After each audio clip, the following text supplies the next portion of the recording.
Good morning, everyone. Every day, federal agencies face a barrage of attacks on their information systems from a number of different actors. Attacks on both the public and private sectors consistently reveal one common truth: no one is immune. In December of last year, Juniper Networks announced that malicious code had been placed in its Screen OS software, leaving a gaping vulnerability in one of its legacy products. This particular vulnerability may have allowed outside actors to monitor network traffic, potentially decrypt information, and even take control of firewalls. Within a matter of days, the company provided its clients, which include various U.S. intelligence entities and at least 12 federal agencies, with an emergency security patch. DHS and other law enforcement agencies acted swiftly to notify federal agencies of the breach in Juniper's security advisory. Both of their actions may have averted a potentially devastating breach of sensitive data. This is just one sophisticated example of the attacks that U.S. companies and their federal clients face on a daily basis. In January of this year, the committee sent letters to the heads of 24 federal agencies requesting an inventory of systems running the aforementioned software. Additionally, the committee asked for an update of their progress in installing the corresponding security patch. Of the 12 agencies affected, 3, including the Department of Treasury, took longer than 50 days to fully install patches and mitigate the threat posed by this vulnerability. This is absolutely unacceptable.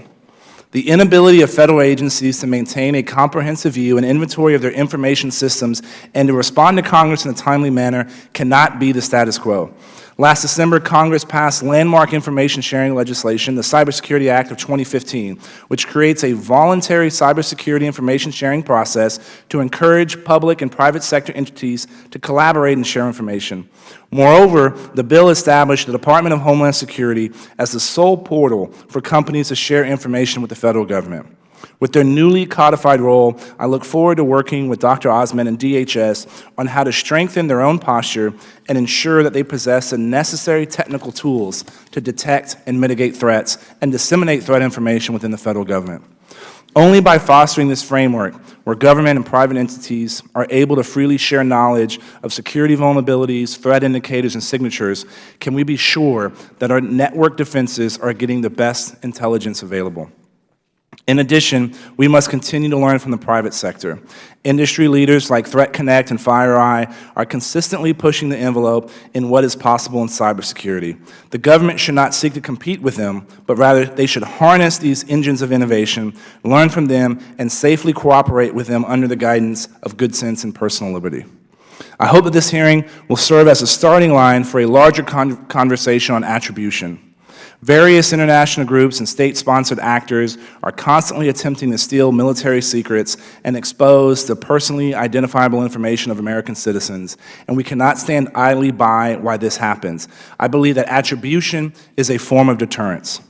This hearing presents an opportunity to learn how federal agencies can improve their overall cybersecurity postures, share more timely and relevant information, and work with the private sector in a way that benefits all involved, while respecting the institutions of commerce and privacy.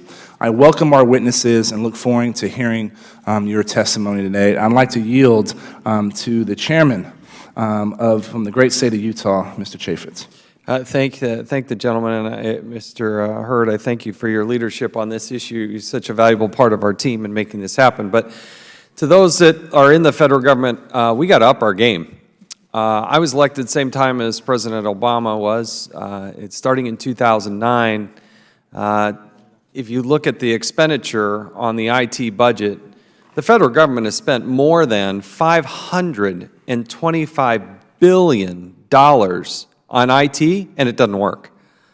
It doesn't work. And so I see that the president has a proposal. He needs another $3 billion, as if $525 billion wasn't enough. He needs $528 billion in order to actually solve these problems. I have a hard time believing that we're just $3 more billion away from actually solving this. I understand the predicament that we're in because, as best I can see on a macro level, we're spending about 70% of our $80+ billion a year now on legacy systems. And it is difficult, to say the least, on making that transition from those legacy systems to newer, more progressive, more secure networks. and using the basic software. I got to review a document from the Department of Justice. It was on WordPerfect. WordPerfect was a great company back in 1990. They were a Utah company and a good product, but they still are using WordPerfect at the Department of Justice. And I'm sorry, with all due respect to Corel, it maybe is not the most up to speed and very difficult to share with others. And I just begs the question of why in the world we continue to have to teach people how to use COBOL, we have some that I've heard are using punch cards still. I mean, it's unbelievable how far behind we are, and yet I don't think it's for a lack of funding. It is just unexcusable in my mind. It's just inexcusable, I should say. Inexcusable that we need a patch, and it takes 50 days to do it? 50? Really? Come on. Patching a vulnerability should be priority one and should be done within the day. There is no excuse for waiting nearly 2 months to patch what is known as a vulnerability. At the Department of Education, it's something Mr. Osmond, I hope, would look at personally, because the Inspector General was able to go into the Department of Education and look at into their system, surf around for 3 days and come out undetected, despite their deploying Einstein. Which begs the question of, with all due respect to the Inspector General, I'm guessing they're good, but they're probably not as good as the Russians, the Chinese, the others that do this type of thing for a living. And so I do agree with Mr. Hurd that one of the things we have to talk about is how to fight back. And attribution, just flat out acknowledgement and pointing the finger at who's doing what might be a form of deterrent. But I do think it's one of the big questions. We won't answer it today, but I do think it's a big question for those of us in Congress. How do you fire back? You know, if somebody fired a weapon at us, we could fire back at them. But if they're attacking us and, online, how do we fight back? And I don't know the answer to that. But we need all of your help here today. We've got a lot on the line, a lot of personal information, a lot of vulnerabilities for the country itself. And so we thank you for your expertise and your commitment. We want to be part of the solution, not part of the problem, and not just fire arrows, but we're supposed to be oversight, but then government reform. And we can, I think, help you solve these problems, because this is the first time in the Congress we've actually had a subcommittee focused on just information technology. And so we're going to highlight the problems, but our next step is how do we solve those? And collectively we need to come together in a bipartisan way and help you accomplish that and achieve that. So that's the spirit in which we do this. I thank the gentleman. Thank you for the time. Yield back. Thank you, Chairman. And now, this subcommittee in 17, 18 short months has done, I think, a lot of good work in government reform and identifying the problem. And part of that is because of the bipartisan nature in which we do that. And we're able to do that because of the leadership of the ranking member of the Subcommittee on Information Technology, Ms. Kelly from Illinois. And I'd like to recognize her for her opening statement. Thank you, Mr. Chair, for holding this hearing on how federal agencies detect, respond, and mitigate the growing number of cyber threats they encounter each year. And thank you to our witnesses for being here. The federal government and the private sector are facing a volume of cyber attacks that just a few years ago would have been unimaginable. According to a new report by security firm Symantec, 54 zero-day vulnerabilities were discovered in 2015, more than twice as many as in 2014. Compared to the previous year, in 2015, the instances of ransomware increased by 35%. We need to ensure that the federal government has the resources necessary to respond to these vulnerabilities and threats. Agencies are spending up to 3/4 of their information technology budgets maintaining legacy systems that were never designed to deal with today's cybersecurity risks.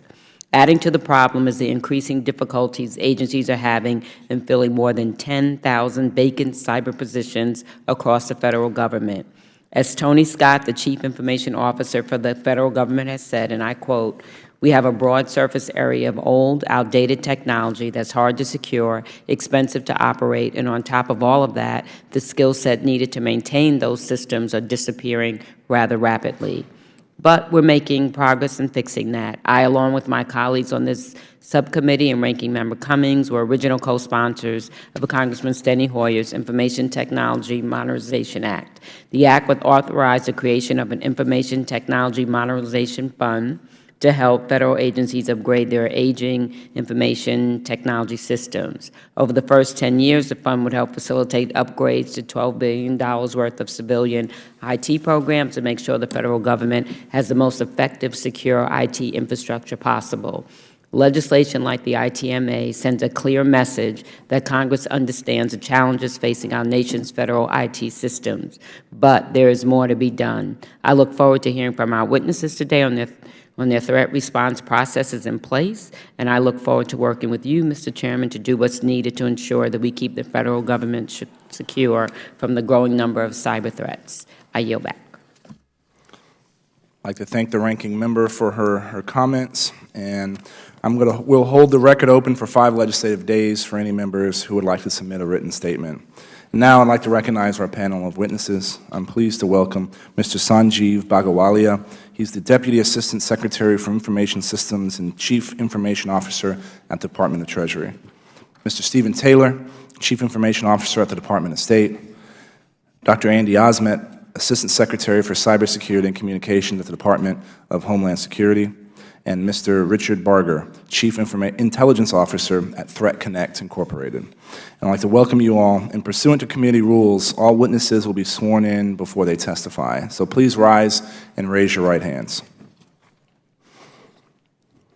Do you solemnly swear or affirm that the testimony you are about to give will be the truth, the whole truth, and nothing but the truth? Thank you. Please be seated. And let the record reflect that the witnesses answered in the affirmative. In order to allow time for discussion, please limit your testimony to 5 minutes, and your entire written statement will be made part of the record. Mr. Bagawalia, we'll start with you, and you are recognized for 5 minutes. Mr. Bagawalia, will you hit the... Yes, here we are. Chairman Hurd, Ranking Member Kelly, and members of the subcommittee, thank you for the opportunity to testify on Treasury's approach to the detection and mitigation of cybersecurity vulnerabilities. Treasury relies on technology to meet our mission of serving the American taxpayers and acting as a steward of the national economy. Cybersecurity is one of the top priorities at Treasury, not only for the CIO, but also for the department and Bureau senior leadership.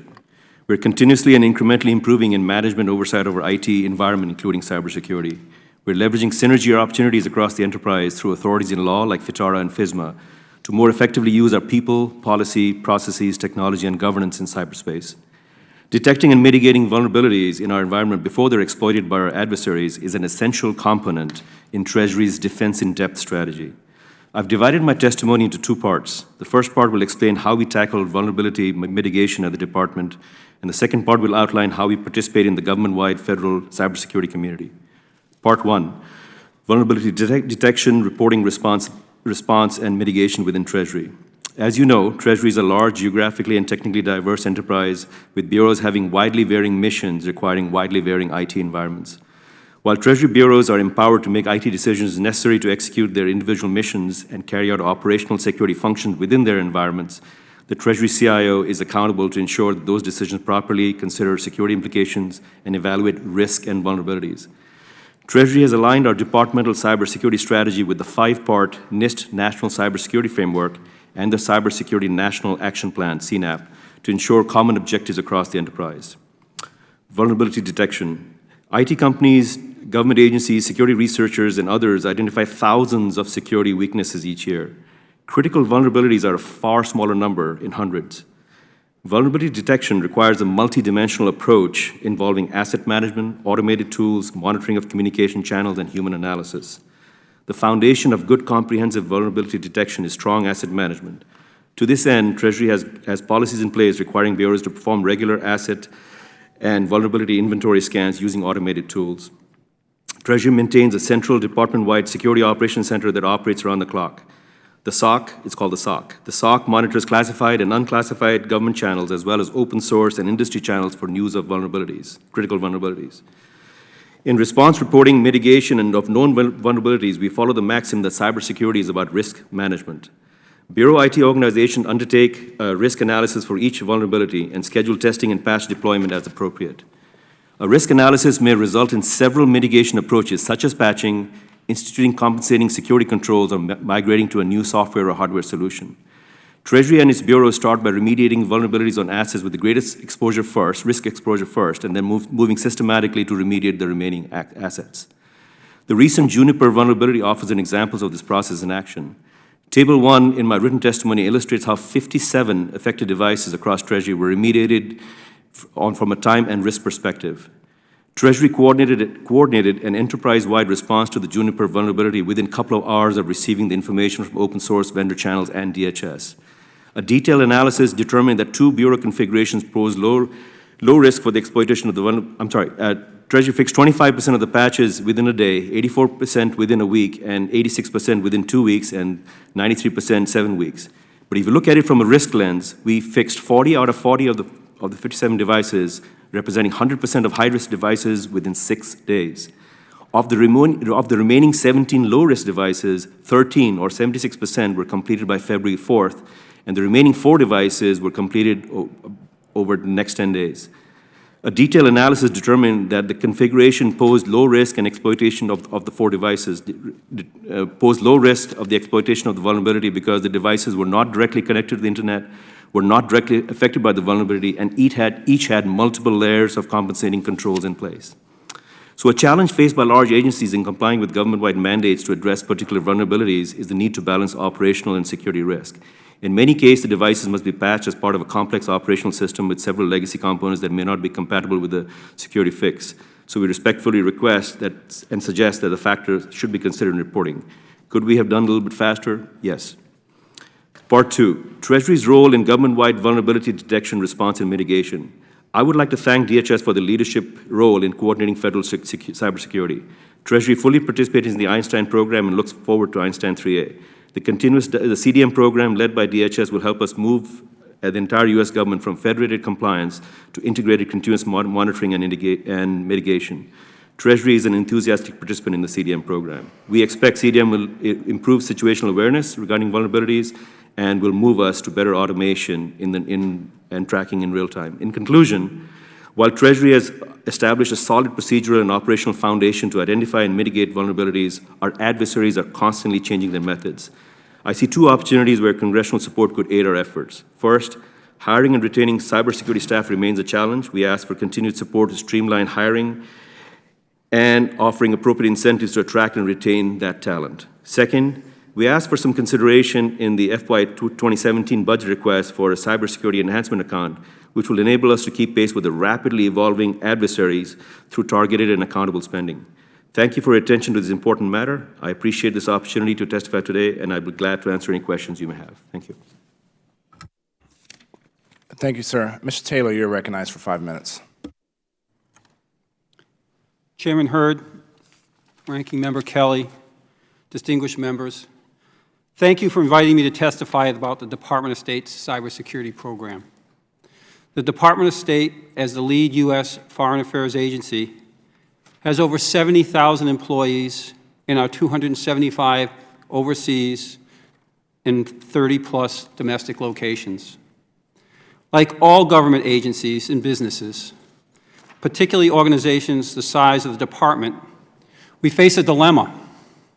The Department relies on the Internet and email to conduct our day-to-day operations, communicating with U.S. and foreign citizens and organizations about a wide variety of issues. We use these tools to support passport and visa applications, to communicate about foreign policy initiatives, and to conduct the day-to-day business of the Department. We also know that email and the Internet are avenues through which our networks and databases can be attacked. As a breach of our own unclassified email system in 2014 demonstrated, our adversaries see information handled by the Department and many other U.S. government agencies as a desirable target. Annually, we experience millions of attempts to breach our networks and gain possession of our information. Protecting our information as we face increasingly sophisticated, frequent, and well-organized cyber attacks is a top priority for the Department of State. The Bureaus of Information Resource Management and the diplomatic security share the role of defending our networks through our Joint Security Operations Center and through collaborative long-range planning. Alongside our partner federal agencies, we've developed increasingly robust defenses as the sophistication and intensity of these threats increases.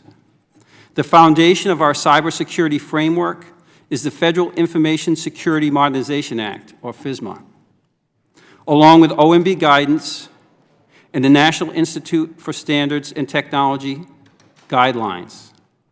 But we go far beyond these guidelines to protect our network and data while protecting the privacy and civil liberties. The Department of Homeland Security serves as the first line of defense by filtering our traffic through the Einstein system, which detects and blocks cyber attacks on federal agencies, and through its trusted internet connections and continuous diagnostics and mitigation initiatives. In addition, we monitor our networks with an extensive defensive tool set. We also make great efforts to educate our network users so that they themselves are defending our systems. Annually, the Department of State employees must complete security and privacy awareness training. In addition, network users must answer a security challenge question prior to logging onto the systems each and every day. We amplify the effectiveness of our defenses through partnerships with U.S. CERT, the Department of Homeland Security, the Federal Bureau of Investigations, the National Security Agency, U.S. Digital Services, other agencies, and the private sector. Our partners in the intelligence community, DHS, and other agencies in private sector perform penetration testing to ensure our defenses are capable of withstanding persistent attacks. They also provide us with a steady stream of information about probable sources, methods of attack, and recommended countermeasures. We recognize that intrusion is possible even with the best defenses. Today, we train and prepare for a wide range of cyber threats. Some can be contained by removing a hard drive, while others may require that we take a system offline. We are constantly working with our partners to defend against the known and evolving threats. Looking to the future, we're creating a safe zone between our data and the internet through segmentation of our networks, by re-engineering our business practices, and leveraging cloud services. The most powerful and promising tool for our defense are effective risk management, our public and private partnerships, clearly defined agency roles, effective information sharing, employee education, and of course, next generation technology. We appreciate the support on cybersecurity issues, and we look forward to working with Congress and our partners to defend our critical information and systems. Thank you. Thank you, Mr. Taylor. Dr. Osment, you're recognized for 5 minutes. Chairman Hurd, Ranking Member Kelly, and members of the committee, thank you for the opportunity to appear before you today. Recent compromises clearly demonstrate the challenge facing the federal government in protecting our systems and networks against sophisticated, agile, and persistent threats. Addressing these threats is an important shared responsibility. Today, I will focus on how we protect federal civilian departments and agencies. It's important to note that each agency is responsible for managing its own cybersecurity risk under the Federal Information Security Modernization Act, or FISMA 2014. My organization assists agencies in performing that risk management through 4 lines of effort.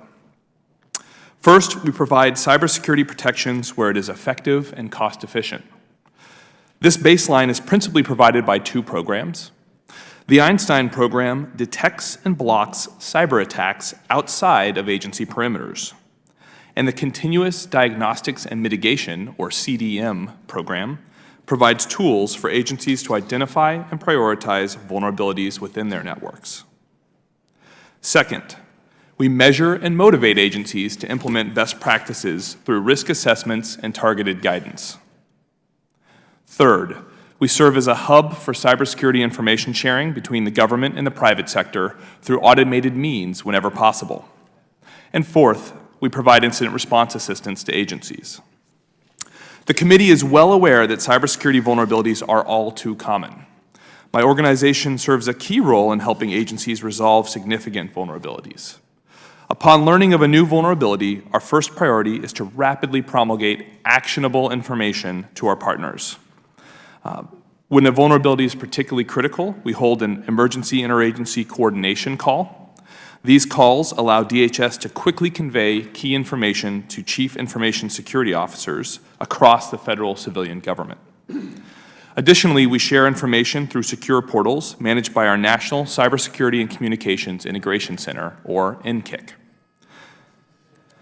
After disseminating information about a significant vulnerability, DHS at times collects information about government-wide remediation progress. This information is used for two purposes: to understand the prevalence of a particular vulnerability across government and to drive individual agencies to more quickly implement required mitigations.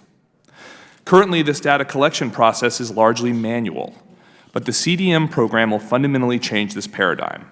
Through the CDM program, DHS will provide civilian agencies with tools to monitor their internal networks. CDM will allow us to shift from current manual methods of collecting vulnerability data to automated data collection. We have provided CDM Phase 1 tools to 97% of the federal civilian government. Agencies are now deploying these Phase 1 tools on their networks. But this is not a simple or easy process. Deploying new technologies across 23 agencies and over 2 million users is a significant undertaking. We will see incremental progress over the next year and expect the first agency data to be available in early fiscal year 2017. It is also important to note what CDM will not do. The first phase of CDM will detect vulnerabilities in workstations, servers, network infrastructure, and operating systems in devices like routers. But other devices like printers will be identified by these tools but will not be assessed for vulnerabilities. Perhaps most importantly, CDM relies on individual agencies to rapidly deploy these sensors across their networks and to use CDM data to, in fact, address the identified vulnerabilities. Even after learning of a vulnerability, agencies have varied capabilities to fix the problems. We can also provide agencies with technical assistance and consultation upon request. These services help agencies mitigate complex vulnerabilities and design more secure systems and assets. We appreciate the help of Congress in passing several key statutes for federal cybersecurity over the past 2 years, including modernizing FISMA and enacting the Cybersecurity Act of 2015. This year, the FY17 President's budget funds several activities that will significantly enhance our ability to manage vulnerability detection and mitigation across the federal civilian executive branch. First, the FY17 budget funds a further acceleration of the CDM program and a new CDM phase focused on securing high-value data on agency networks. Second, the budget provides resources for additional personnel to help agencies remediate complex vulnerabilities or to design more secure systems. Finally, the budget funds more proactive assessment teams using the same techniques as malicious hackers, known as red teams. With the help of Congress, we will continue driving towards additional automation and deploy the resources required to support expedited remediation. This must be a shared effort. DHS, our partner agencies, and Congress must join together to ensure that vulnerabilities are rapidly mitigated before sensitive information or government services are placed at risk. Thank you. Thank you, Dr. Osment. Mr. Barger, you're recognized for 5 minutes. Chairman Hurd, Ranking Member Kelly, members of the subcommittee, thank you for the opportunity to appear here today. My name is Rich Barger. I'm the Chief Intelligence Officer and co-founder of Threat Connect, a Virginia-based security company. I lead our research team that's responsible for tracking existing and emerging threats to ensure that our software platform is uniting security teams, their processes, and their technologies to bring together a cohesive unity of effort so that organizations can more efficiently conduct intelligence-driven security operations. Threat Connect was founded in 2011, and our platform launched in 2013. Since then, we've seen 40% of the Fortune 100 use our platform and amassed over 9,000 global users. Today, my testimony will focus on fragmentation as the root cause behind our continuing struggle to detect, respond to, and mitigate modern threats. The 4 key areas I'll discuss are people, processes, technologies, and community. Our customers within both public and private sectors often express the same problem, but they do so in different ways. Fragmentation across their security operations is both their biggest frustration as well as their biggest risk. Whether they're a global financial services firm, a U.S. energy company, or a federal agency, the fissures that exist across people, processes, and technologies create the very footholds into our networks that give malicious actors access to our finances, sensitive personal data, and corporate intellectual property. Now, it's important to understand that information security is heavy work. There's no easy button, there's no silver bullet solution. Today's network defenders face a gargantuan task of protecting networks that were not originally designed with security in mind. In terms of security teams and practitioners, as we increase our numbers of individuals and teams required to work together, organizational agility, transparency, and situational awareness will often suffer, making us our own worst enemy. Too often, as an organization's domain expertise and institutional memory is scattered across these diverse teams, shared drives, and emails, it's often rendered functionally inaccessible. Fragmentation also exists across the executive staff, from C-suites to boards. There's a communication deficit, which negatively impacts leadership's ability to interpret and prioritize core challenges and subsequently leads to ineffective decision-making. This brings us to process. There's no one-size-fits-all approach. Enterprises, much like snowflakes, are made of the same elements, but uniquely configured. Different business objectives drive different business processes, and multidisciplinary security operations reflect a company's overarching sector, vertical, legal, and regulatory requirements. In a lot of cases, the answer to why do you do it this way is simply we've always done it this way. And it's much easier to advocate for a new tool or more headcount. Optimizing processes seems mundane and intelligible by comparison, but this is the dirty little secret. Developing coordinated, intelligence-driven processes is the linchpin to identify, protect, and respond to threats in an efficient, measurable way. In terms of technology, security teams worldwide feel that they spend too much time wrangling their various security solutions. Instead, they should be delivering that much-needed breathing room for these overburdened teams. Instead, these solutions often consume additional resources, and many are not designed to be interoperable. Better orchestration of security systems creates a combined arms approach that allows the sum of the parts to yield mutually supporting effects against threats. The first 3 areas, people, processes, and technologies, are internal to the enterprise. The last source of fragmentation is at the community level, outside the enterprise. Sharing today centers around atomic indicators of compromise. Now, this is a good start, but we need to do more of it, and we need to also include sharing of the recipes that created the indicators in the first place. So let's continue to evolve today's baseline sharing practices toward a broader goal of cross-sector coordination and collaboration. In conclusion, the disconnect between expectation and reality that fragmentation presents is a catalyst which is elevating the priority of enterprise security within the corporate structure. This rise must continue, and organizations must be properly incentivized to look at enterprise security as a critical business function. The security professionals of tomorrow must be educated and enabled to meet the current demand of security talent, and the market must drive the need for interoperable security technologies. The gap between compromise and detection is not closing, and that's why we are committed to reducing that thorny reality of fragmentation across both public and private sector security operations. I thank you for your time, and I look forward to any of your questions. Thank you, sir. And I'd like to recognize for the first set of questions, my colleague from the great state of Texas, Mr. Farenthold. He's recognized for 5 minutes. Thank you very much. I'm going to start with you, Mr. Osment.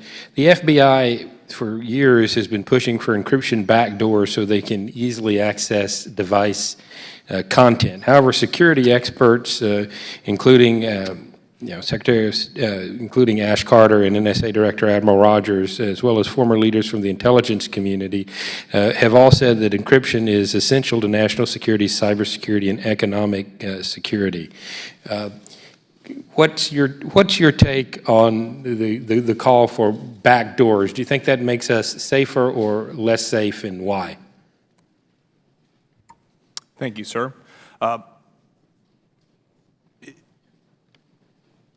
The administration has highlighted a number of times that this is a very complicated issue with legitimate and important perspectives on both sides of the issue.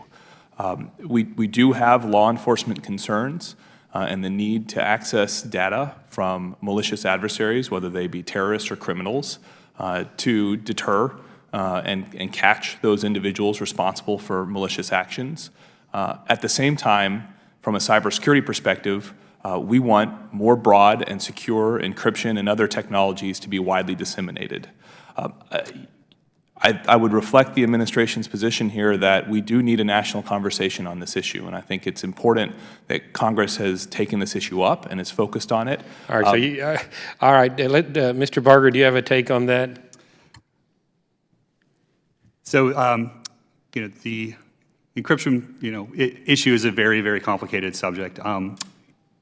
You know, I would encourage, you know, the government to consider, you know, how, you know, they should be able to conduct investigations in striking a balance between privacy and also the need. So we see that in the case of the San Bernardino terrorist's iPhone, that the FBI hired a hacker to break into, and the FBI won't tell us how they did it. Haven't they discovered a cyber vulnerability in iPhones that needs to be disclosed so it can be patched? Well, I don't necessarily know the situation that the sources and methods in which they apply to that, but it seems that they've found a creative workaround to the environmental conditions in which they were forced to operate and have been able to carry their investigation forward. Whether or not that was used with a specific vulnerability, I wouldn't know. All right, let's shift a little bit here to the Cybersecurity Information Sharing Act. And since DHS is kind of the hub, as you say, for that, what kind of success are we having in that? Are you tracking whether or not how many attacks have been shared that way, and whether companies are actually applying the information that's being shared there? Do we have some numbers on any successes or failures there? Yeah, Mr. Osment, that's clearly in your alley. Thank you, Representative. We have, as you know, the Congress passed this act in December of 2015 and gave DHS some fairly aggressive deadlines. I'm proud to report that we did meet those deadlines, and the system, the Secretary of Homeland Security formally certified that the system was live on March 17th of this year. We will grow this system incrementally. We are not going to reach all of the American economy in just a few months. I'm very happy with our rate of growth to date. We have 14 non-federal entities currently connected to our server, and 82 who are in the process of connecting the server, who have signed our terms of use. So there's clearly an interest in doing this. It does require the other participant to build some IT infrastructure on their side. So it's like we've built a phone system and we have a phone.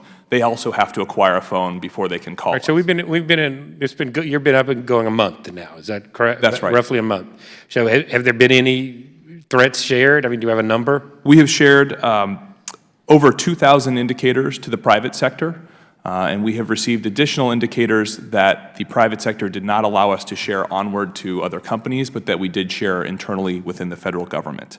It is important to note that an indicator does not equal an incident, and so a company or government agency can learn about an indicator from a failed attack just as successful, just as they can learn from a successful attack. So these do not all represent incidents; they represent be on the lookout for this bad guy activity. And one of the big concerns with the act was the sharing of personally identifiable information. How much personally identifiable information are we seeing coming and going with this? We have not. We have multiple layers of protection to protect privacy. First, companies are required to vet what they share themselves. We have some automated mechanisms to prevent inappropriate or incorrect information from being shared, and then there are a few types of information that would require human review. The The way that we block in an automated way inappropriate information from being shared is that we just don't accept it. So it's not even possible to send it to us. So I can't tell you how many of those blocks have occurred. I can tell you that our human review has not identified any inappropriate information to my knowledge. I'll dive into this a little bit deeper if we get a second round of questioning. I see my time has expired. Mrs. Kelly, you're recognized for 5 minutes. Thank you, Mr. Chair. According to its website, the United States Computer Emergency Readiness Team, U.S. CERT, role is to, and I quote, lead efforts to improve the nation's cybersecurity posture, coordinate cyber information sharing, and proactively manage cyber risks to the nation. Dr. Osment, can you explain what that means? Absolutely. So the U.S. CERT is a part of the NCIC, our National Cybersecurity and Communications Integration Center. They have 3 broad roles shared by my larger organization. First is to promulgate best practices, help companies and federal agencies understand what do they need to do to protect themselves. Second is to share information about what the adversaries are doing so that those companies and agencies can adapt their defenses to the changing behavior of our adversaries. And third is to respond to incidents. U.S. CERT will respond to incidents whether in the private sector or federal government or state, local, and tribal and territorial governments. We do that either by going on site, which we try to minimize because of the expense and overhead of doing it, or we can help remotely, sometimes just by analyzing the malicious software that was used in intrusion, other times by giving more customized help to the situation. We prioritize the victims that come to us for help based upon our national risk, but we really encourage companies to reach out to the federal government, whether law enforcement or through us, doesn't matter. We'll connect it on the back end and let us know about incidents so that we can come and help. Okay. So if a government agency's computer is hacked, and you say that part of your effort is to respond, does that include forensic analysis? Just what all does that include when you respond? That's right. It includes, well, let me take a step back. Our role is different from law enforcement, and by analogy, every cyber incident is like an arson in the physical world. You want to have both the police and the firefighters responding to the incident. Our role is similar to that of the firefighter. We want to help a victim figure out where's the bad guy on their network, how do they get him off the network, work together to push that bad guy off the network, and then improve their defenses so that they're not just compromised again, immediately thereafter. Then we take, all throughout that process, we take what we learned in this one incident and we broadcast it to other sectors, other companies, other agencies, so that everybody can learn from the incident and make sure that they are themselves not victimized by the same approach that the adversary used in this case. Okay. Now let's turn to government contractors. As you know, the biggest cyber intrusions of 2015 involved government contractors. Anthem is the largest provider of health insurance to government employees, and it was hacked. KeyPoint is a provider of background investigation services, and it was hacked, leading to the breach of OPM's network. What role did U.S. CERT play in the company's responses to those major cyber attacks? I want to be careful not to speak to individual companies because we keep the confidentiality of our customers, if you will. But we have responded to attacks at both private sector companies, contractors, and federal government agencies. Depending on the situation, our role has been to analyze the malicious software, figure out how did they break in and what did they do once they got there. It has been to provide remediation advice. Here are the types of security measures you can put in place to ensure that this doesn't happen again, and to figure out, help them kick the bad guy off their networks. In an incident, you often find a malicious actor, you see traces of them on, say, one computer, and that's how you figure out that you've been compromised. But if you just kick them off that one computer, you can't be confident that you fully remove them from your network. So the first thing you have to do is look throughout your network, watch the bad guy, stay silent and watch the bad guy, see who they're talking to and where else they are on your network. You have to do that for a period of time so that you can be confident that when you kick them off, you've gotten them entirely off your network. And we help victims with that as well. Okay. Thank you. Mr. Barger, when talking about the type of information forensics can provide, Could it include information on the identity of future victims as well as how those victims might be attacked? Absolutely. Being able to gather information about an attacker, how they move, basically their genetic makeup, their capabilities, their intent. These fingerprints essentially can be telltale traces of how they do what they do. And to Dr. Osmond's point, you can leverage that intel gain loss for everything that they show you. You can harness that information to then democratize that across your customer base. And better understand who it is, what they're after, why they're after it, and over time, that develops a great picture when you can get feedback from various other individuals or organizations that are affected by it to develop a much clearer information intelligence picture. Okay, thank you. Looks like I'm running out of time.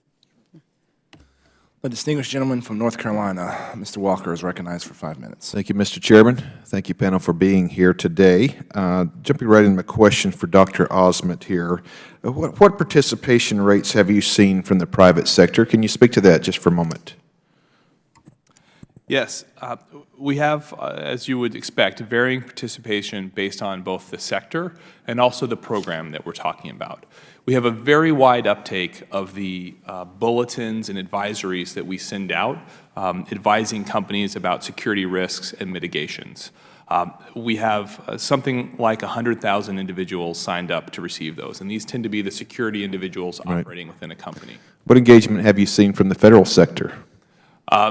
Federal sector, we also have pretty universal participation in our programs. And it's worth highlighting that as of about a year ago, federal departments and agencies are required to report incidents to U.S. CERT, part of my organization. Sure.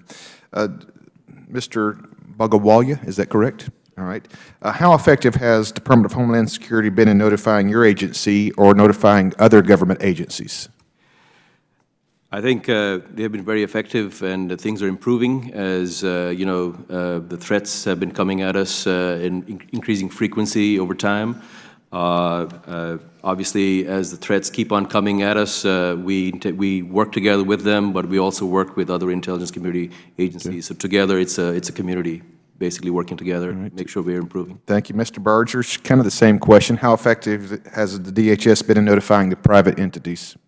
I can't think of like one security company that probably doesn't leverage the information that DHS puts out, whether it be on specific vulnerabilities or active threats. In many cases, that information serves as a seed in which we leverage and then continue to leverage private sector sources and methods to gain a better understanding of what we do. The world of cybersecurity is fairly new for all of us in the last decade or so. And to use your analogy, Dr. Osment, you were talking about an arson situation where you guys are the firefighters, but also you guys are kind of the end all, the kind of the central authority when it comes to all of this. Can you speak a little bit, because I'm concerned that if you're going to be the central authority in this, I do believe, to go back to your analogy, that it's not just the firefighters part, the investigation part, but what role do you have in the policing of it as well? Because I don't want there to be any gaps here, because I do feel like you have a role to maybe funnel information to both segments. Would you mind taking a minute to speak to that? Absolutely. This is a team sport, both in the private sector and in government, and so we do partner very closely with federal law enforcement agencies, particularly the FBI, the Secret Service, and Homeland Security investigators. Those agencies do prosecute cyber crimes and are very aggressive in reaching out to victims and to help them figure out who did this and ideally prosecute the perpetrator. And we often we find out about incidents, and with the permission of the victim, we share that with law enforcement. They do the same. And so we may not find out directly from a victim. We may find out because the victim talked to law enforcement and told us. The larger point is, we want to make sure that we're getting this right, since this is relatively new. And your role with the law, as the law says, CISA says, you guys are the central authority in this. So it's very important that the communication is exactly where and what it needs to be and to whom this information needs to go to. We don't want this to be the IRS or the EPA where there's decades of dysfunction. We have a chance at the ground level to make sure that the proper channels of communication to all the various departments or players in this is very important. I guess that's why I'm emphasizing this. I've got one more thing before I yield back. This could be to Mr. Taylor, Mr. Bagawalia may want you to respond as well. Modern cybersecurity best practices require a much different approach to information security than the federal government has done before. As we've talked about, this as being brand new. Placing a premium on information sharing, continuous network monitoring, and ensuring continuity of operation plans. These, I guess, plans are in place when a breach or degradation does occur. So here's the question, okay? How are your departments modernizing to keep pace with these best practices and shifts in approach? Mr. Barger, is it Barger or Barger? Barger. Mr. Barger, would you address that? Best practices, shifts in approach when it comes to this information. Microphone, please. The best practices in terms of vulnerability management or sharing? Sharing the information, yes, networking. So, communities have different looks and feels, different participants, different requirements. And so being able to understand who your audience is, what their needs and their requirements are, helps foment more user growth, user engagement, and participation in that community. So not one-size-fits-all approach in that regard. Well, my time has expired, so I will yield back to the chairman. Thank you. Now I'd like to recognize the gentleman from California, Mr. Liu, for his 5 minutes of questions. Thank you, Mr. Chair. Mr. Osmond, are you familiar with this document commissioned by the administration called Liberty and Security in a Changing World in 2013? It's a report and recommendations of the President's Review Group on Intelligence and Communications Technologies.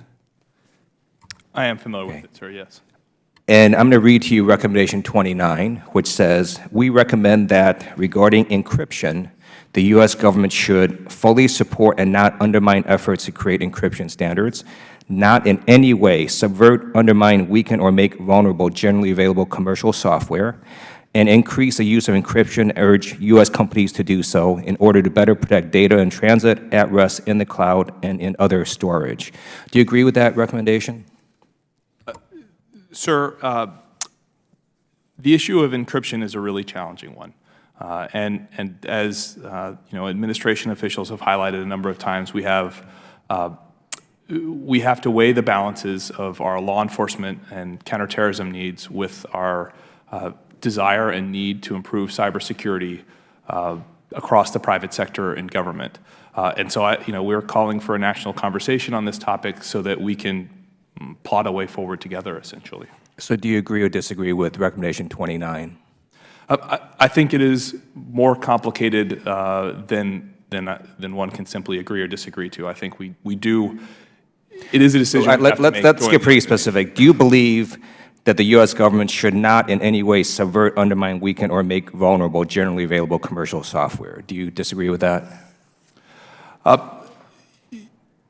So, sir, I think there's a lens here that any attempt, there are some people who perceive that any attempt to have court-ordered access to devices would be viewed as weakening software. If that's what you're referring to, that's really where I do think we need to have a national conversation to figure what are our goals as a nation. I'm going to, with permission, Chair, enter this document in the record. I just note that this document was really written from the angle of U.S. national security, and I think the proper frame for this debate is there is apparently some disagreement within the administration between law enforcement and U.S. national security, and my own view is we should not sacrifice U.S. national security nor our economy so that some law enforcement investigations can be made easier. Now let me ask you another question. Are you familiar with Signaling System number 7 in a cell phone network, also known as SS7, and the flaws associated with it? Yes. And as you may know, hackers or foreign governments that can exploit SS7 can listen to phone conversations of cell phones as well as acquire text messages in real time. Do you agree with that? There are vulnerabilities that allow those accesses, yes, sir. Do you have a recommendation on how to fix that? These vulnerabilities were really first publicly highlighted in 2014 I think it's important to note that they are design vulnerabilities. So essentially, as the system is designed, you cannot fix it per se. What you can do is carriers can monitor their networks for suspicious activity and then block that suspicious activity. When these vulnerabilities were disclosed, we reached out immediately to the carriers. We are not a regulator. We do work with the carriers through a voluntary partnership. The carriers have assured us that they are taking this seriously and are looking for malicious activity. But frankly, I do share your very deep concern about this, and I was concerned by the fact that the hackers you collaborated with on 60 Minutes were so readily able to exploit that network. And so we are using this opportunity, frankly, to reach back out to the carriers and really push them to highlight progress. Thank you. Would you agree that if a person using the cell phone had end-to-end encryption for the text messages or end-to-end encryption for their voice data, that would mitigate this problem? It would mitigate some aspects of this problem if that were implemented. The other aspects, such as the ability to track location, would not be impacted. Got it. Thank you. I forget, Mr. Chairman, request to enter this into the record. I think, did I ask that? Maybe I did. Without objection. Okay, thank you. And with that, I yield back. Mr. Osment, how long have you been, Dr. Osment, excuse me, how long have you been at DHS? I've been at DHS for approximately 2 years now. Well, I'd like to thank you for your service. I know the job that you have is difficult, and I think you have had an exemplary time at DHS, and looking forward to continue working with you in the next few months. My question, I'd like to drill down on the Juniper breach. The Screen OS, there were several versions that were hacked. 6.30, version 17 through version 20.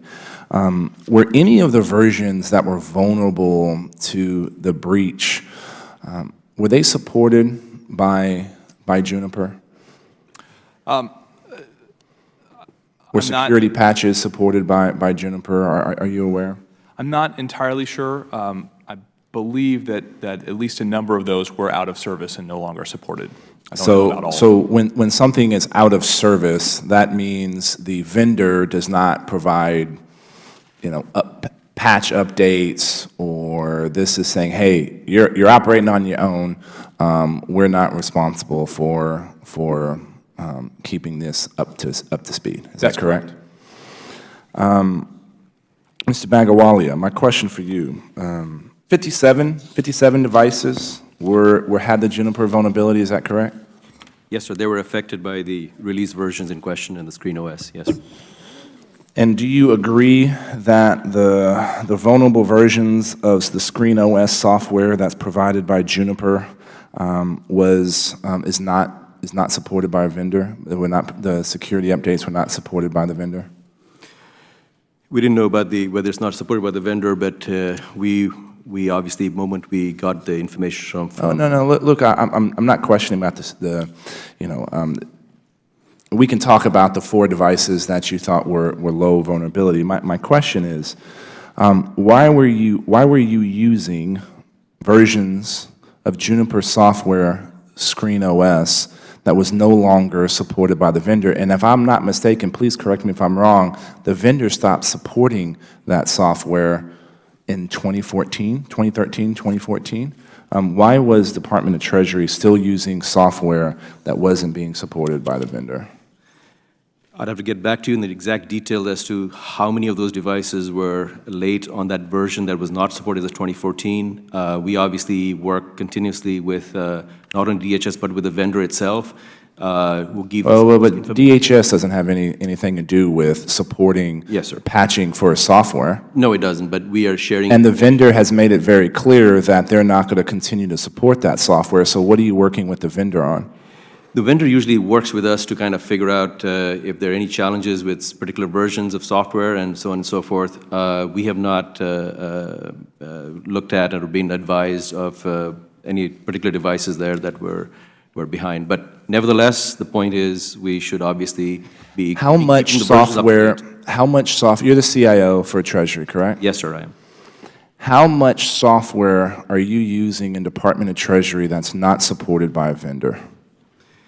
We keep tabs on a lot of the legacy versions. That is, Do you have a number? How many systems are you running there are on Treasury? 329 systems, sir, overall in Treasury. Okay, and how many of the 329 systems that you're running are supported, are not supported, are systems provided by a vendor that is no longer supporting that version of the software that you're using?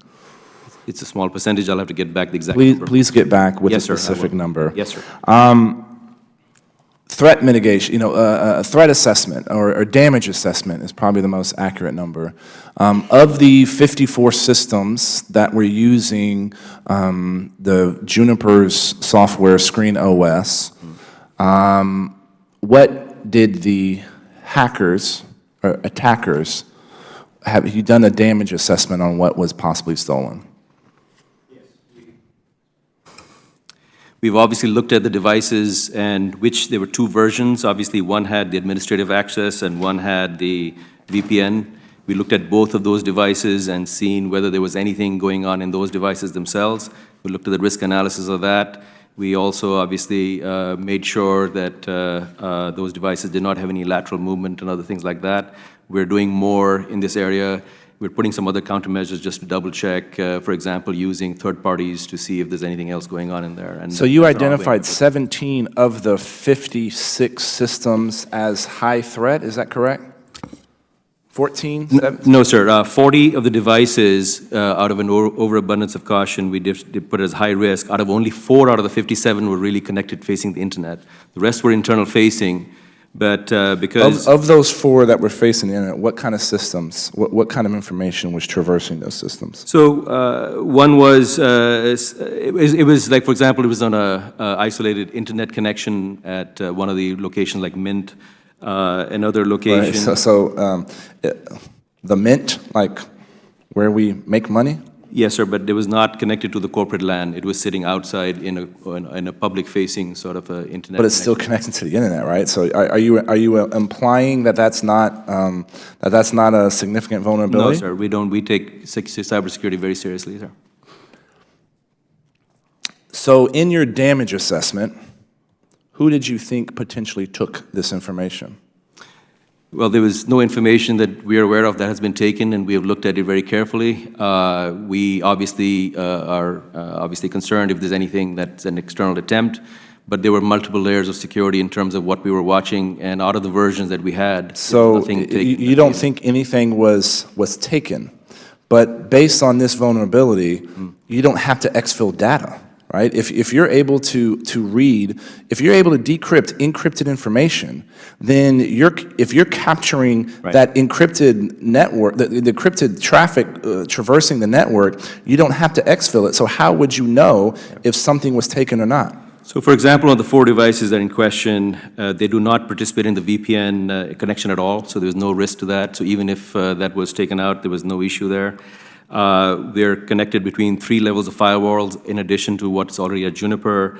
They're configured in such a way without giving the configuration away. There's sysadmins have special access to that. We were pretty confident, and we did a detailed risk analysis, and that's why we took a little bit time to kind of, to your question, to really look into detail and make sure there's nothing going on. We absolutely appreciate a concern. We've also read your article, and we also know that this vulnerability was quite serious. We looked at it, and there was nothing that we can see. But we're also going further and making sure that we're bringing in other experts. And so far, one of the vendors who is going to be briefing today, Mandiant, we think is very, very good, is one of the other folks, and amongst others, that we're looking at bringing in. Well, my time has expired, but there will definitely be several more rounds of questions. I'd like to now recognize the gentleman from Virginia, Mr. Conley, for 5 minutes. Thank you, Mr. Chairman. On what is, I think, one of the most important topics we can be addressing here in Congress with respect to our future. Mr. Taylor, can you explain what the Consular Consolidated Database is? Briefly. Thank you for the question, sir. Briefly. Well, because I only got 5 minutes. No, I appreciate that, sir. The Consular Consolidated Database is a number of databases, actually. I think the total is around 18. It handles various activities such as visa issuance, passport issuance, and that sort of thing. It manages our counselors' workload. So hundreds of millions of records? Hundreds of millions of records, sir. Hundreds of millions of records. Would you agree, Mr. Taylor, that makes it a juicy cyber target? We've identified it certainly as a target and as a critical system for the department. And on March 31 of this year, there was a report that an internal review revealed lots of vulnerabilities in the CCD. Is that correct? There was an ABC News report that said you did. Right. The ABC News report was referring to, sir, the process that we go through for all our significant systems, which is penetration testing and a host of other types of tests that we run against our system on a regular basis. So through that process, yes, in fact, we identified vulnerabilities. That's the point and purpose of the penetration testing, and we're well on our way to reconciling those and remediating it. In response to the ABC story, the department officially sort of took issue with those reports on the severity of the vulnerability and referred to it, the vulnerability of CCD, as in the lowest threat category. Can you put that in perspective? I mean, how many categories are there at the State Department in terms of threat, cyber threat? If I could, sir, I'd rather or try to answer the question through the way we look at risk mitigation, and that's to look at the probability as well as the potential damage associated with a threat. The probability was very low, but obviously, clearly, given the type of private information that's available in that system and the quantity, even with a low risk, we take that very, very seriously. In fact, I mean, we meet on this on a weekly basis with the Undersecretary and with the Deputy Secretary and with the senior leadership in Consular Affairs to track the progress against our remediation efforts. Okay, well, the reason I think it's important is because one of the concerns I've got with respect to cyber throughout the federal government is you look for, if I were a hacker or up to no good, I'd look for low-hanging, vulnerable fruit.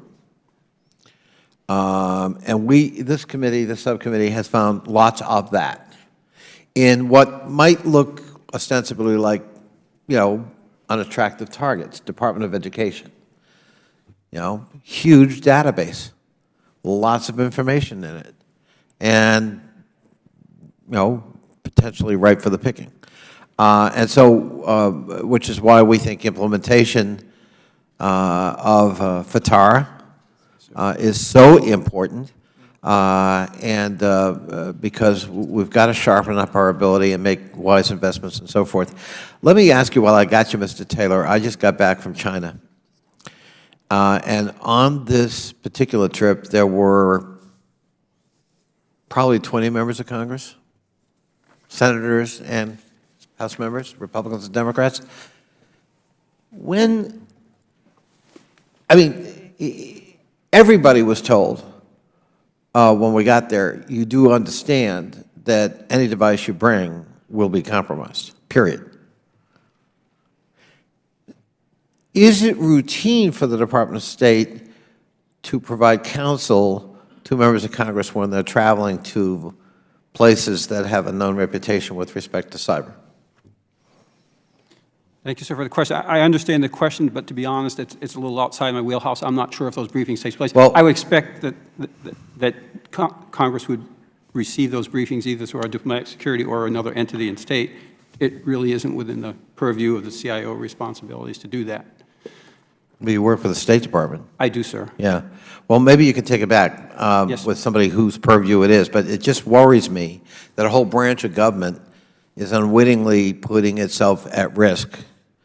And remember, you know, I've got messages here from the State Department, from the White House, from lots of other federal agencies, all of which, if I bring this to Beijing, is going to be compromised. Yes, sir. And it just seems to me prudent measure for the executive branch to if it isn't, to be more proactive in not only discouraging, but strongly providing guidance, quite explicit guidance to members of Congress, rather than have it be on our own. I mean, what could go wrong with 535 individuals and their spouses traveling hither and yon with devices that are official that could be compromised? Yes, sir. So it might be outside your purview, Mr. Taylor, but we're both work for the U.S. government and are concerned about U.S. security, and we're talking about cyber, and this is a big issue, you know, I think in your wheelhouse. So I would appreciate your cooperation in going back to whoever's purview it is in the department and maybe beefing up our protective, preemptive measures. Yes, sir. I understand the question, and I will certainly take that back. Thank you. Thank you, Mr. Chairman. Thank you. And I'd like to recognize Mr. Blum for 5 minutes. Thank you, Chairman Hurd, and I'd like to thank the panelists for appearing here today to talk about this most important issue. Mr. Barger, in your testimony, you state that information is less a technical issue and more of a cultural issue. To me, this gets at the very importance of building trusting relationships. I'm from the private sector, and trust is so important. Without trust, it's hard to run an effective business. Trust between the employer and the employee, trust between the company and its vendors, trust between the company and its customers. Trust to me is ultra important. And it gets to the importance of your statement of building trusting relationships between parties to ensure effective information sharing practices. In your opinion, is there a trust deficiency between the private sector and the public sector when it comes to the sharing of threat intelligence? In terms of efficiencies, I believe sharing in general within public sector as well as within private sector is still somewhat new, and everyone's feeling around the edges to figure out how to best approach it. I think with the Information Sharing Act 2015 kind of helped break the ice and give folks a renewed interest and focus in that area. In terms of private sector sharing, we find organizations are still challenged internally with communicating effectively, let alone some of the more advanced moves of sharing across parties or Bank A sharing with Bank B. But there's interest to get there. I think as the DHS and some of their initiatives are good starting points where there's a centralized area where folks can go.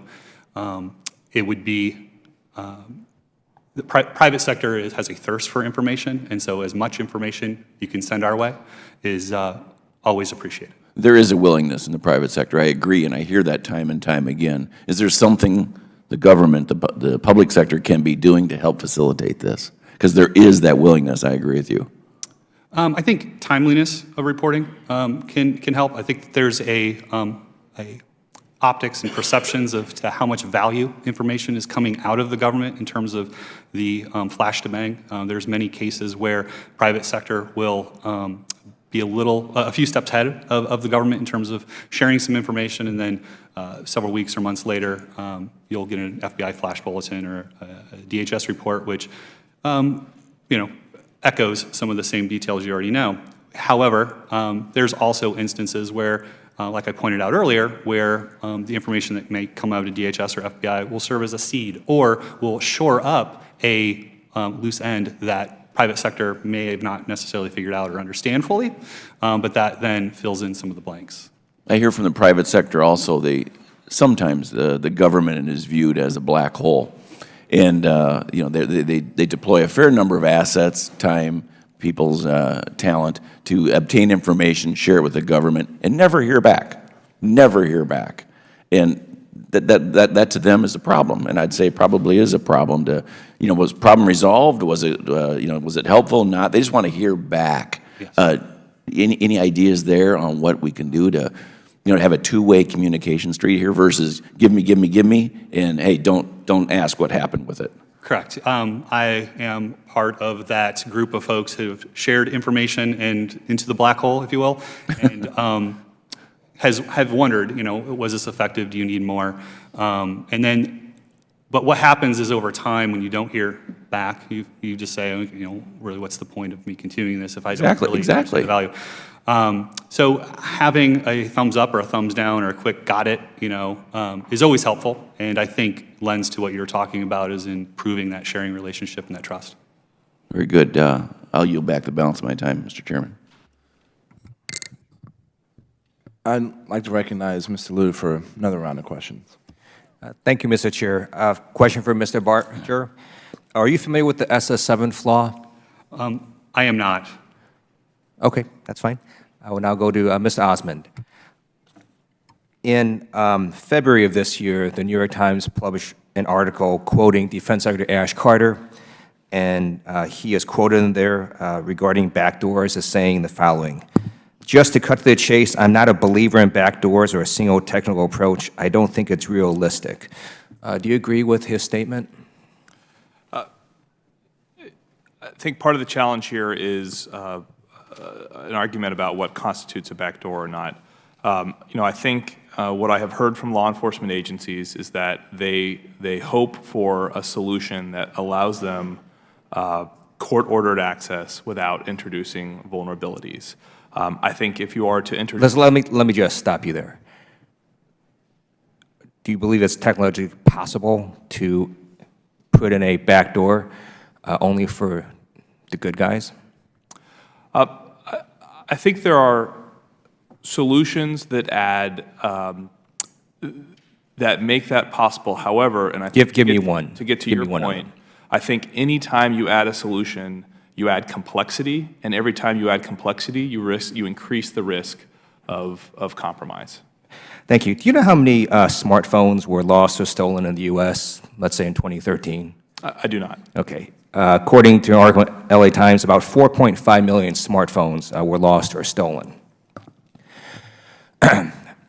If hackers could hack into a smartphone, they could access all sorts of data on Americans.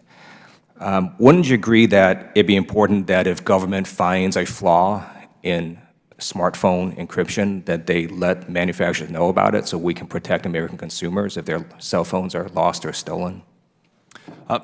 So there is a process for deciding whether or not to disclose vulnerabilities that the government finds. My organization's role in this process is to advocate for the broad sharing of vulnerabilities because that does increase the cybersecurity of our nation. There are other perspectives that have to be viewed in that process, law enforcement intelligence perspectives, but the administration has gone on record to highlight that the process, the strong default is to share information to increase the security of devices and systems. So through this process, the way the FBI was able to hack the recent iPhone in the San Bernardino case, that may be released to Apple at some point. Am I understanding that correctly? If the FBI did in fact use a vulnerability, and it would, go through this process and could potentially result in a release. But I don't know the specifics of this whether or not the FBI used a vulnerability in this case, so I would have to defer to the FBI on that. Thank you. Before I forget, Mr. Chair, could I enter into the record this article, 4.5 million smartphones were lost or stolen in the U.S. in 2013 from the Los Angeles Times? Without objection. Great. Thank you. Mr. Barger, let me ask you a similar question. Do you agree with Defense Secretary Ash Carter's statement that we should not have backdoors and encryption? I think that that's, again, introduces a very complex conversation. I think that, we need strong encryption. As a member of industry, I would be,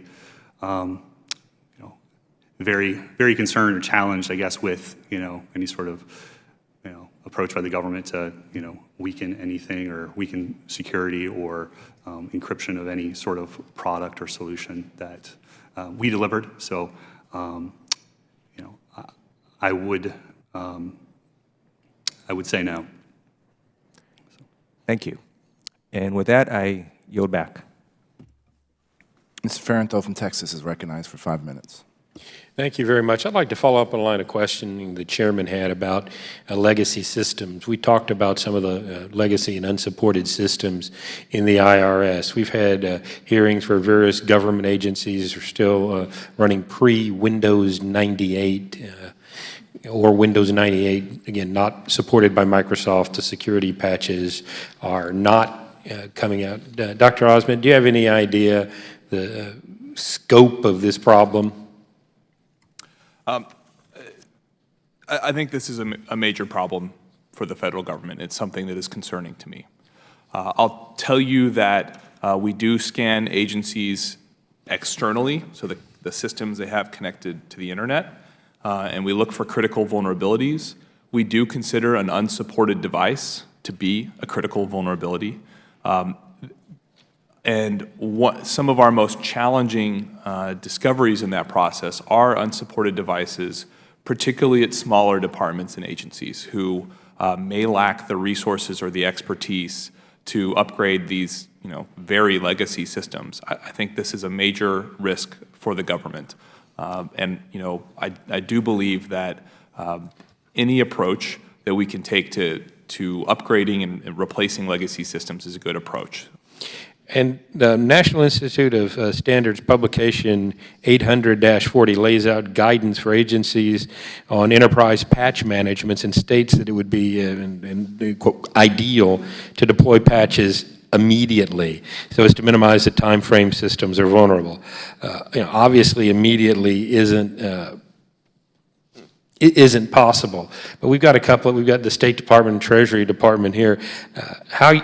How good are you guys at getting this out? I mean, what is immediately for you? A security patch comes out, how long does it take you to get it out, Mr. Taylor? So our security patches, we look at it two ways: critical threat patches and just typical required patches. So for our critical patches, we begin immediately. I want to be clear about that. But we have a 3-day timeline to deploy a patch worldwide, to all locations worldwide. We meet that with approximately 98% success rate. And how are y'all doing at Treasury? We obviously take the most critical patches first, sir, and we move on it. And as you saw in my testimony, we fix those in 5 days, 6 days. For the rest of the enterprise, we work with the bureaus to make sure those critical patches go first. As far as the medium and low patches, they take a little bit more time, and we also are obviously always looking at operational risk, making sure those systems are continuing mission, and then we schedule that, and then the Bureau CIOs report back to us. So the answer is it's ongoing. As to exact numbers, I can get back to you and give you the exact numbers by percent. All right, and Dr. Osment, in May of 2015, it's my understanding that the Secretary issued binding operational directives requiring all agencies to mitigate critical vulnerabilities on their internet-facing devices within 30 days. That seems like an awful long time to me, but before I go criticizing how long it is, how much success do we have getting them done in 30 days? I would agree with you that it is a somewhat generous amount of time. I would highlight that to the points that my colleagues have made, you have to, the criticality of the patch and the type of system will dictate timing. There are systems that are more complicated than your normal desktop operating system that do take additional time. And since we were doing a one-size-fits-all policy, we had to be somewhat generous.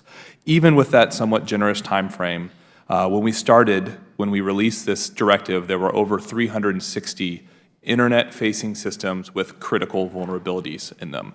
I view that as the backlog, what we started with, because of course new vulnerabilities are discovered all the time, and so we reduced that backlog not as rapidly as I would like for the government to have reduced it, but we are now down, we have obviously eliminated that backlog. Even right now, we have 39 vulnerabilities across the government that are critical but have been unpatched for more than 30 days. There is good news in that, which is when we started, we were over 360, and clearly not enough attention was being paid on it. There's very bad news I mean, are on these that. some obscure operating system or ultra-complicated software, or are we just, not running Windows Update? The majority of these are now legacy systems at small agencies that are struggling to manage their IT and to find the budget to replace these legacy systems. These have been the toughest nuts for us to crack. All right, I'm loath to ask what you think Congress could do to help with that, because I suspect the answer will be give us more money.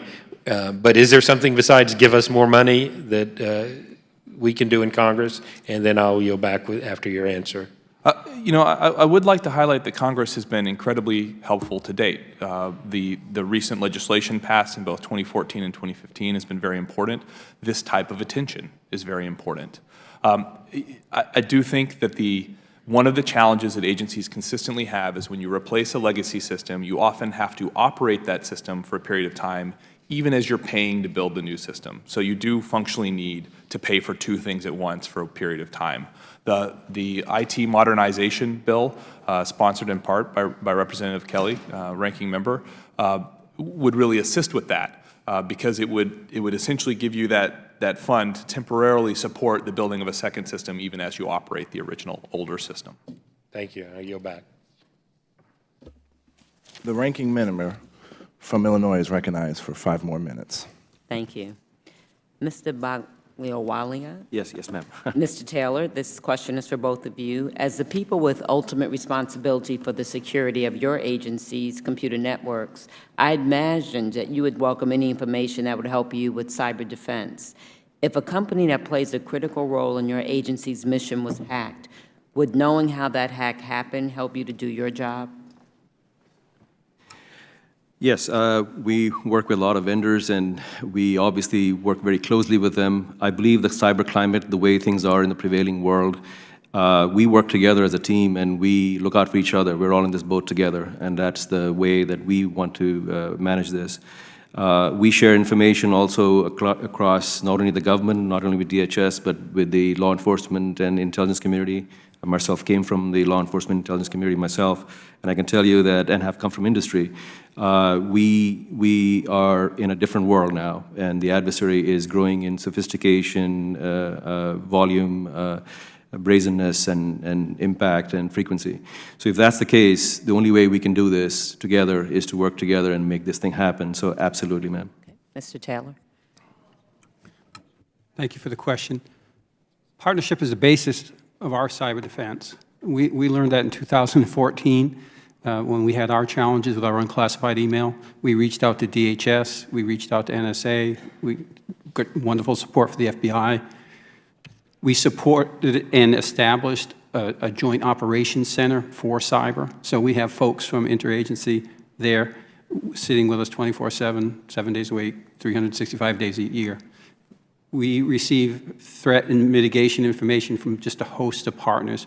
It would not be possible for the Department of State or any other agency to successfully defend their systems without support, without continuing information, both threat information and mitigation information from private sector and public. We recognize that. As I said, that's a keystone to our. What means do you have, and this is for both of you, to learn about the details about a hack of one of your contractors? How do you learn about that? We work very, very closely, first of all, with our vendors in terms of our governance, that they have to tell us what's going on, and I think in that regard, we watch that. We monitor classified and unclassified channels, including the vendor community from our Security Operations Center that looks for that. We work with the U.S. CERT, NCIC, and DHS, who gives information to us. We work in the Federal CIO Council, where we're all sharing information as a sort of a network of CIOs and also CISOs. We also work within our folks and our staff who have sort of an organic network, and I don't want to underplay the importance of that organic network that's looking out. I think we're doing a pretty good job there. And Mr. Taylor, you would agree with Absolutely, and we actively maintain our relationship with our vendors. I travel regularly, we meet with them regularly. Thank you. Mr. Osment, just 2 quick yes or no's. Are government contractors required to share detailed forensic analysis about attempted or successful cyber attacks? Yes or no? Not in general. There may be some specific contracts where that's required. Okay. Are government contractors required to notify the FBI if they are the victims of a successful cyber attack? Yes or no? Again, not in general. There may be specific contracts. Are there examples where U.S. CERT has offered its services to government contractors who were hacked and the company declined the offer? Not to my knowledge. I don't believe so. Okay, so, all right, then. Thank you, and I yield back. Mr. Bagawalia, some very basic questions, and apologize for not knowing the answer to this. At Treasury, what floor does the Secretary of Treasury sit? Main Treasury, third floor, sir. And where do you sit? I sit in the one of the buildings next to the main Treasury. Do you have budgetary and operational control? I'm assuming there's a CIO specifically for IRS, right? There's a separate CIO for IRS, yes, sir. Does that person report to you? No, it does not report to the commissioner, but he has a dotted line to under FITARA that I've given him some CXO commitments that he has to report with me and work with me. But isn't part of FITARA to empower you to have control over the entire organization? Yes, sir. The department has the authority, and I'm working very closely with the Bureau CIOs to make the mission happen. CDFI, what is that? It's one of the consolidated funds that is a smaller program that sits within the departmental offices. So earlier this year or late last year, we sent a letter, this committee sent a letter to every agency asking for an update or asking for a review of legacy hardware and legacy software. And thank you, you get back to us, and I know I asked a question earlier about old systems. I have 8 pages worth of information. Some of the software, when we asked when was the last date of support, the answer was unknown because the vendor is no longer in business. Some of the other software is stopped being supported in 2007, and then we asked the question, if no longer supported by vendor, how is it supported? The reply was unsupported, IRS assumes expired product risk.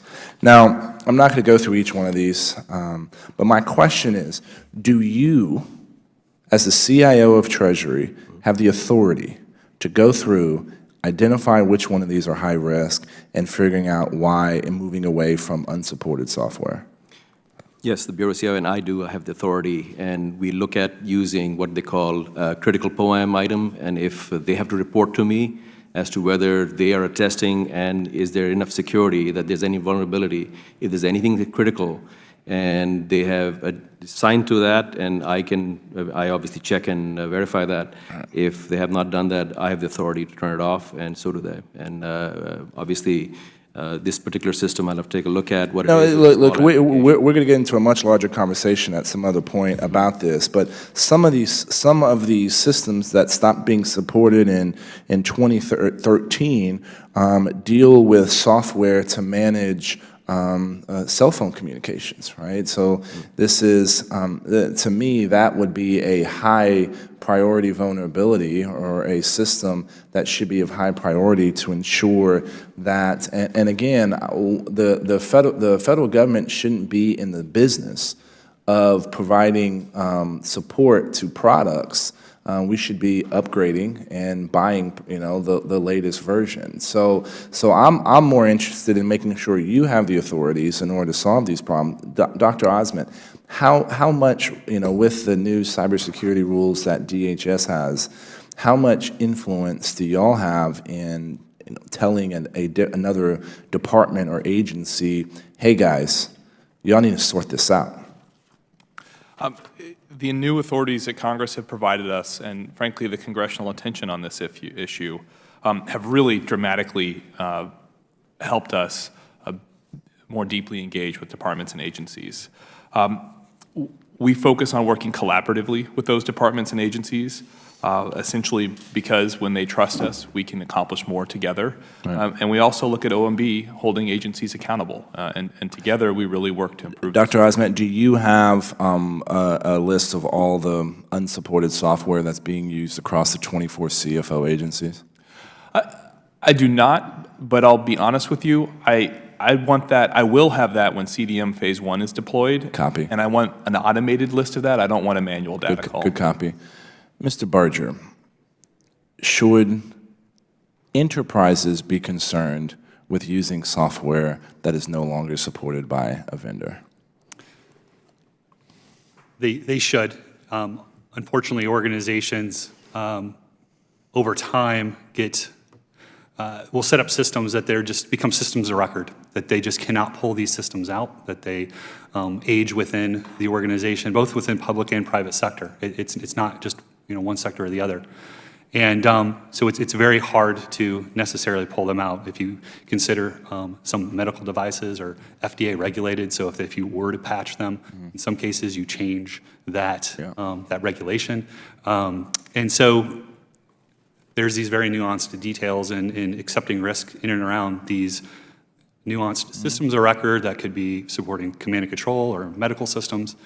And so there can be creative workarounds that are put in place, be it policies or solutions that can help manage that risk a little better. But so no, thank you for that. And my next question, kind of shifting gears slightly, can a enterprise do proper damage assessment without understanding who the threat actor was?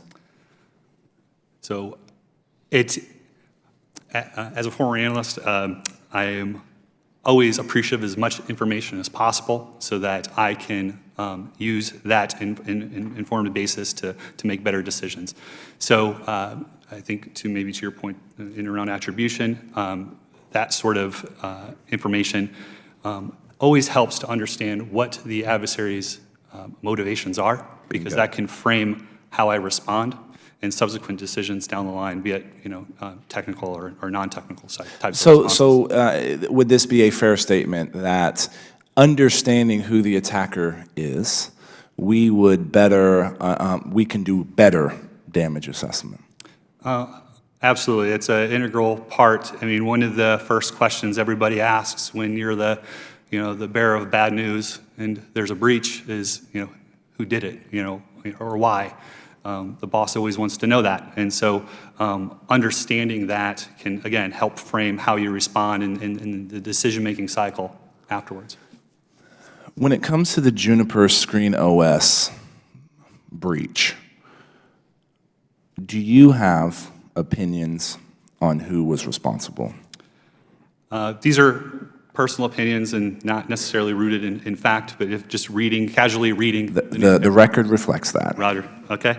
So, if you look at the type of vulnerabilities potentially introduced and for the term in which they're reporting that, I could think of a handful of nation-state entities that would leverage key weakening and an administrative backdoor for core infrastructure, in that core infrastructure is kind of one of those more strategic areas of the domain, if you will, the contested domain, that if you lay up in there, you can do quite a bit in terms of exploitation. So let's talk about the nature of the Juniper Screen OS breach. Source code was manipulated, correct? From what I understand, correct. And code was inserted in the source code used for Screen OS. Is that your understanding? From what I understand, correct. How difficult is it to do that? I would imagine if it were, for me, is putting on my bad guy hat, that I would have to have a significant understanding of how that system works, as well as a very robust quality assurance capability to make. But when you're designing software, protecting, ensuring that your source code cannot be seen, is a pretty key. That's a key software development. Correct. That's what I was driving at, is that there had been a robust team that would be able to make sure that implant or that key weakening was not detected for the term that's being reported. Could Juniper have protected its source code better? I don't know enough about their development process and their internal security to be able to say that, but So based on your experience and this is your personal observation, it was a state actor, it was an entity supported by a nation state. I would certainly think that a criminal or ideological group probably wouldn't have necessarily the resources or the motivation to leverage that type of attack. Why or where, and maybe Dr. Osmet, this is a better question directed to you. Who is responsible in the federal government for attribution? We look to the intelligence community, so the Director of National Intelligence for attribution. So D&I is the one responsible for making attribution, even in a case when it's a breach of a private sector entity. That's right. But that private sector entity could make it aware, right? Because that private, if a private sector company is hacked, they'll bring in, they'll probably reach out to some federal government agencies, whether it's DHS, it should be DHS now after the Cybersecurity Act of 2015.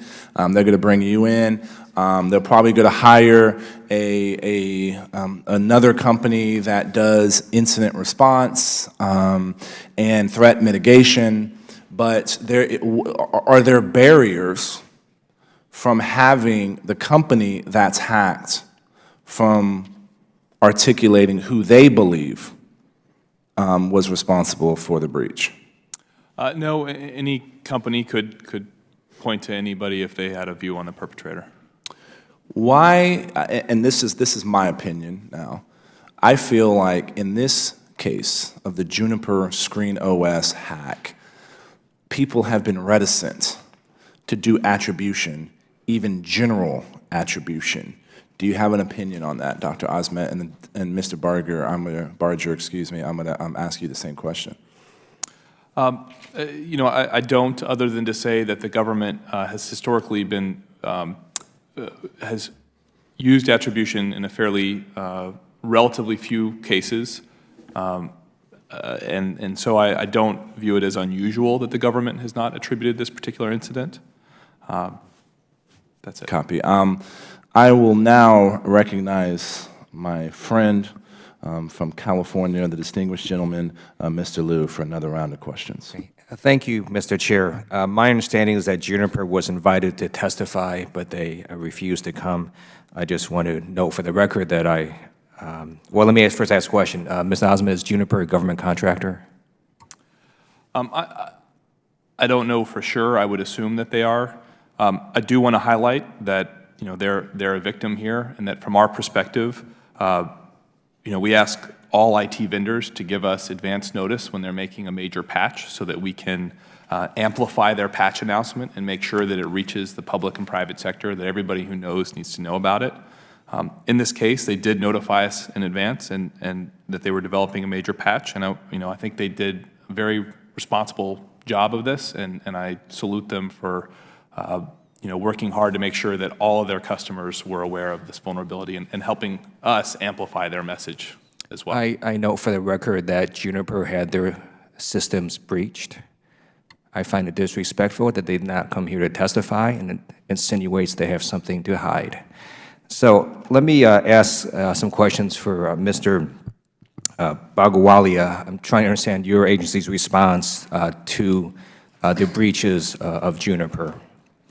My understanding is that within 1 week, 48 out of the 57 affected systems on Treasury's network were patched. Is that correct? Yes, sir. But for the other 9, it took, from my understanding, another 2 months. What's the reason that took that amount of time? We made a risk-based decision, and we found that out of those devices, first of all, only 4 of those 57 were internet-facing. Everything inside had many layers of firewalls. We found that of those devices, a certain amount did not even have the VPN vulnerability as such. So we looked at that and made a risk-based decision at one of the bureaus to delay the patch. And the others were mitigated in terms of compensating controls that they had in place. So it was done a little bit later. Obviously, in retrospect, one could look at balancing mission and risk, and we could have gone a little faster, but it was basically low risk for the devices that were done after the first week. So, when I patch something on my computer, it's, I don't know, a few minutes. Are these very complicated patches? Are these something that takes a long time? I'm trying to understand why it just wouldn't have been done rather quickly. Yes, sir. Let me just, as an engineer, we obviously look at first what is the risk analysis as to what the thing is. We understood the details of this once we were told what the thing was and exactly what the vendor was saying and what DHS told us. We went and looked at what the risk analysis is on our network. We looked at where they were facing. A lot of these configurations, without giving them away, we have multiple layers of firewalls and protection and proxying and all kinds of various means that allows sort of a maze of things that we do to basically confuse anyone from getting in. And third, 5 of those devices didn't even have the VPN vulnerability. So even if they decrypted, there's nothing to decrypt. We actually covered that. So it just, if you look at it in isolation, obviously one can always look at something being a little faster, but we always balance operational risk because think of it as a neighborhood, gated community, and then you get in, and then you got multiple layers of firewalls and a backbone network that had 1 or 2 of these devices between many layers just to get into that. And beyond that, there were various firewall subdivisions, and these were deeply embedded inside those firewall divisions. So to get to those would require a lot of compromise before someone gets in. So we looked at that, and based on that, it was the risk-based decision was made. And in addition to that, I would just add that we are actively using other kinds of red teaming, should I say, penetration testing, and we're also looking at some hunt operations to make sure there's nothing in there. We're aware of some of these nation states, and I think in this case, we have not seen anything. Thank you. Mr. Osmond, you're familiar with the ransomware attacks on hospitals, some of which were in Southern California? I am, sir. And do you have a sense of how many hospitals have been hit with ransomware attacks in the last year or the last few months? I don't have those numbers at hand, but we have certainly seen an increase in ransomware, not just the health sector, but across the nation. If it's something we could follow up with your office to see if you could let us know about how many attacks we're experiencing? Absolutely, sir. Will do. Great, thank you. And then let me just conclude with a comment. In this case, Juniper made firewalls to try to prevent important information from going to foreign governments. Juniper is not the victim in this case. As the witness from DHS had said, the U.S. government and the American people are, and we need to view this in a whole different lens, that when products are made to try to protect the U.S. government and they fail, the companies that made those products are not the victims. They failed. And I think we just need to put this in proper perspective. The victims here are the U.S. government, the American people. Thank you. I yield back. Thank you. Dr. Osment, is DHS, NPPD built and organized to deal with the problems of the future? It is not, sir, and we have proposed a reorganization that we would very much appreciate the support of the Congress in performing that reorganization. And again, I just like to point out, I think when it comes to the Juniper breach, I think DHS played an important and key role in organizing the government's response to this. I still have a problem with attribution. And Dr. Osment, can attribution play a deterrence role? I think it absolutely can. Depending on the circumstances, actual attribution could be used to play a deterrence role. In other circumstances, the threat of attribution may play a deterrence role. I do think it depends upon the particular actor and the dynamics of the relationship, but it can absolutely be a tool for deterrence. Copy. Mr. Bagawalia, would you like to know who was responsible for or have some idea of attribution for this Juniper breach? Absolutely, sir. You know, we're obviously been reading all the news and watching various channels, but we'd love to know. Now, Mr. Taylor, I know Department of State wasn't affected because you didn't have any of the Screen OS software running on there. But does anybody on the panel like to make any comments on attribution? Mr. Barger. To your point about attribution serving as a deterrent, we conducted research into a specific series of attacks that had been targeting entities within the South China Sea for quite some many years, and put out a attribution product that was with the assistance of some of our partners. And basically, after this attribution product was released, we basically saw no more activity from it. Not to say that they, you know, are done forever, but I do believe that it can slow down, mitigate active threats, as well as enter into the adversary's decision-making cycle as to how important this sort of thing is on the world stage, conducting espionage, that is. I appreciate that. And Mr. Taylor, I have extended my time on too many occasions, but I'd like to let you know that there was a report sent to the Department of State recently detected a significant vulnerability within its own systems, and we're going to provide y'all with some questions that we would like to have answered on the record. And one of those questions is, I hope that information has been shared with DHS in order to communicate that across the rest of the federal infrastructure. Barring no further business, I'd like to thank our witnesses for taking the time to appear before us today. And if there's no further business, without objection, the subcommittee stands adjourned.